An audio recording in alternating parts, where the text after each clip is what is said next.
ಗಿಣಿಯು ಕಚ್ಚದಂಥ ಹಣ್ಣು ಗೌರಿಯಾದರೂ ಅದೇ ಹಣ್ಣ ತಿಂದೆವೆಂದು ಕೊಂಡರೆಲ್ಲರೂ.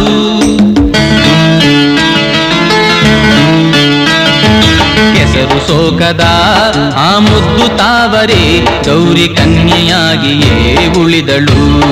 ಕೊನೆಗೂ ಕನ್ಯೆಯಾಗಿಯೇ ಅಳಿದಳು.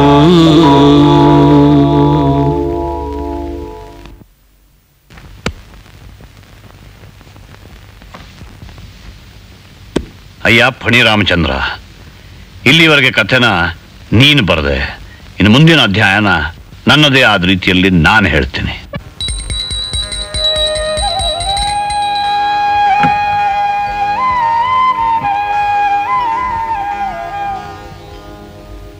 ಏನಯ್ಯ ಲಂಬೋದ್ರ, ಬೆಳಗ್ಗೆದ್ದು ಯಾವುದೋ ಹುಡುಗಿ ಫೋಟೋ ಪೂಜೆ ಮಾಡ್ತಿದ್ಯಾ?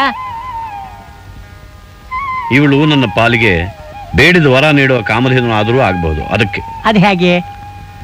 ನೋಡಪ್ಪ, ನಿನ್ನನ್ನು ಕ್ಲೋಸ್ ಅಂತ ಹೇಳ್ತಾ ಇದ್ದೀನಿ, ಆದ್ರೆ ಯಾರಿಗೂ ಗೊತ್ತಾಗಬಾರ್ದು. ನೋಡ್ಲಂಬೋದ್ರ, ನಿನ್ನ ಥ್ರಿಲ್ಲಿಂಗ್ ಜೀವನದ ಬಗ್ಗೆ ಏನು ಅಂತ ತಿಳ್ಕೊಳ್ಳೋ ಆಸಕ್ತಿನೇ ಹೊರತು ನನ್ನಿಂದ ನಿನಗೆ ಯಾವತ್ತಾದ್ರೂ ತೊಂದರೆ ಆಗಿದೆಯಾ? ಹಾಗಿದ್ರೆ ಕೇಳು. ಇವಳು ಗೌರಿ ಅಂತ, ನನ್ನ ಹಾಗೆ ಅನಾಥೆ. ಮೊನ್ನೆ ಹಾಸ್ಪಿಟಲ್ನಲ್ಲಿ ಹಾರ್ಟ್ ಆಪರೇಷನ್ ಆಗ್ತಿರುವಾಗ ಸತ್ತೋಗ್ಬಿಟ್ಲು. ಅವಳ ಹತ್ರ ಇದ್ದ ಈ ಡೈರಿ ಆ ಡೈರಿ ಓದಿದ ಮೇಲೆ ನನಗೆ ತಿಳಿಯಿತು ಇವಳ ಜೀವನದಲ್ಲಿ 3 ಜನ ಗಂಡಸರು ಬಂದು ಹೋಗಿದ್ರು ಅಂತ.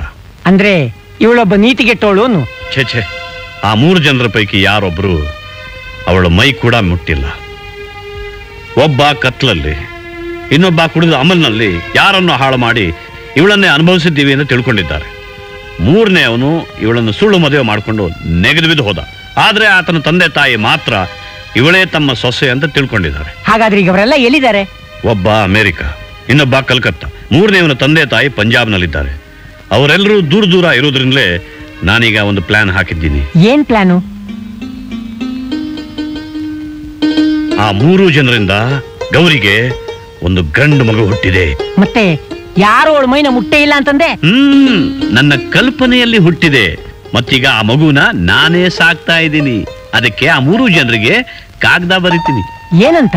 ಪ್ರೀತಿಯ ಇಂತಿಂಥವರೇ, ನೀವು ನಿಮ್ಮ ಚಿರಂಜೀವಿ ನನ್ನ ತಂಗಿ ಗೌರಿಯ ಜೊತೆ ಸಂಬಂಧ ಬೆಳೆಸಿದ್ದರ ಪರಿಣಾಮವಾಗಿ ಗೌರಿ ಗರ್ಭವತಿಯಾಗಿ ಒಂದು ಗಂಡು ಮಗುವಿಗೆ ಜನ್ಮ ಕೊಟ್ಟಿದ್ದಾಳೆ. ಆದರೆ ಹೆರಿಗೆಯ ಸಮಯದಲ್ಲಿ ತುಂಬಾ ಕಷ್ಟವಾಗಿದ್ದರಿಂದ ನನ್ನ ತಂಗಿ ಹೆರಿಗೆಯಲ್ಲೇ ಸತ್ತು ಹೋದಳು. ಆದರೆ ಸಾಯೋಕ್ ಮುಂಚೆ ಅಣ್ಣನಾದ ನನ್ನನ್ನು ಕರೆಸಿ, ಅಣ್ಣ, ಈ ಮಗುವಿನ ತಂದೆ ಇಂಥವರು, ಅವ್ರ ಅಡ್ರೆಸ್ ಅನ್ನು ಕೊಡ್ತೀನಿ, ದಯವಿಟ್ಟು ಅವರಿಗೆ ಕಾಗದ ಬರೆದು ಈ ವಿಚಾರ ತಿಳಿಸು. ಇಷ್ಟವಾದಲ್ಲಿ ಅವರು ಬಂದು ಮಗುವನ್ನು ಕರ್ಕೊಂಡು ಹೋಗ್ಲಿ, ಬೇಡವಾದಲ್ಲಿ ಮಗುವನ್ನು ಅನಾಥಾಶ್ರಮಕ್ಕೆ ಸೇರಿಸು. ಆದರೆ ಅಕಸ್ಮಾತ್ ಮಗು ಅವ್ರಿಗೆ ಇಷ್ಟ ಇದ್ದು ಹೆಂಡತಿಗೋ ಸಮಾಜಕ್ಕೋ ಹೆದರಿ ಮಗುವನ್ನ ಅವರು ಕರ್ಕೊಂಡು ಹೋಗೋಕ್ಕಾಗೋದಿಲ್ಲ ಅಂತ ಹೇಳಿದ್ರೆ, ಆದರೂ ತಿಂಗಳಿಗೆ 500,000 ಕಳಿಸ್ತೀನಿ ಅಂತ ಬರೆದ್ರೆ, ಅಣ್ಣ, ಈ ನನ್ನ ಮಗು ನಿನ್ನ ಮಗು ಅಂತ ತಿಳಿದುಕೊಂಡು ಅದನ್ನು ಸಾಕ್ತಾ ಇರು ಅಂತ ಹೇಳಿ ಪ್ರಾಣ ಬಿಟ್ಲು. ಅಣ್ಣನಾದ ನಾನು ನನ್ನ ಕರ್ತವ್ಯವನ್ನು ಮಾಡ್ತಾ ಬಂದಿದ್ದೀನಿ. ಆದರೆ ಇನ್ನು ಮುಂದೆ ಏನು ಮಾಡಬೇಕಂತ ನೀವು ಹೇಳ್ತಿರೋ ಹಾಗೇ ಮಾಡಬೇಕೆಂದಿರುವ ಹಾಗೂ ನಿಮ್ಮ ಪತ್ರದ ಹಾದಿಯನ್ನೇ ಕಾಯುತ್ತಿರುವ ಗೌರಿಯ ಅಣ್ಣ ನಾನು. ಅಕಸ್ಮಾತ್ ಅವ್ರ ಮಗುನ್ ಕರ್ಕೊಂಡು ಹೋಗಿ ಬಂದ್ಬಿಟ್ರೆ? ಬರೋಕ್ ಮುಂಚೆ ಕಾಗದ ಬರೀರಿ ಅಂತ ಬರ್ದಿದ್ದೀನಿ. ಏನಾದ್ರೂ ಬಂದ್ಬಿಟ್ರೆ ಜಾಗ ಖಾಲಿ ಮಾಡ್ತೀನಿ. ಮಗುನ ಅನಾಥಾಶ್ರಮಕ್ಕೆ ಸೇರಿಸು ಅಂತ ಕಾಗದ ಬರೆದ್ರೆ? ನನ್ನ ಪ್ಲಾನ್ ಫೇಲ್ ಆಯ್ತು ಅಂದ್ರೆ ಸುಮ್ಮನೆ ಇರ್ತೀನಿ. ಆದರೆ ಅದೃಷ್ಟವಶಾತ್ ಬಾ ಇಲ್ಲ ಕವರೇನಾದ್ರೂ ಮಗುನ ನೀನೇ ಸಾಕ್ತಾ ಇರು, ಹಣ ನಾವು ಕಳಿಸ್ತಿರ್ತೀವಿ ಅಂತ ಹೇಳಿದ್ರೆ, ಹುಟ್ಟದೇ ಇರೋ ಮಗುವಿನ ಹೆಸರು ಹೇಳಿಕೊಂಡು ಅವ್ರು ಕಳಿಸೋ ಹಣನ ತಿಂಗಳಾಗೋ ಹೊತ್ತಿಗೆ ಎಣಿಸ್ಕೊಂಡು ರಾಜನ ಹಾಗೆ ಜೀವನ ಮಾಡಬಹುದಲ್ವೇ? ಆಹಾ, ಏನ್ ತಲೆನಯ್ಯ ನಿಮ್ದು.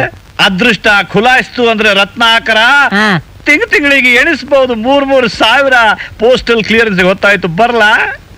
ಹೋಗ್ಬಿಟ್ ಬಾರಪ್ಪ ಮಹಾನುಭಾವ. ಅಮ್ಮ ಗೌರಿ, ಈ ನನ್ನ ಯೋಜನೆ ಫಲಕಾರಿಯಾಗ್ಲಮ್ಮ.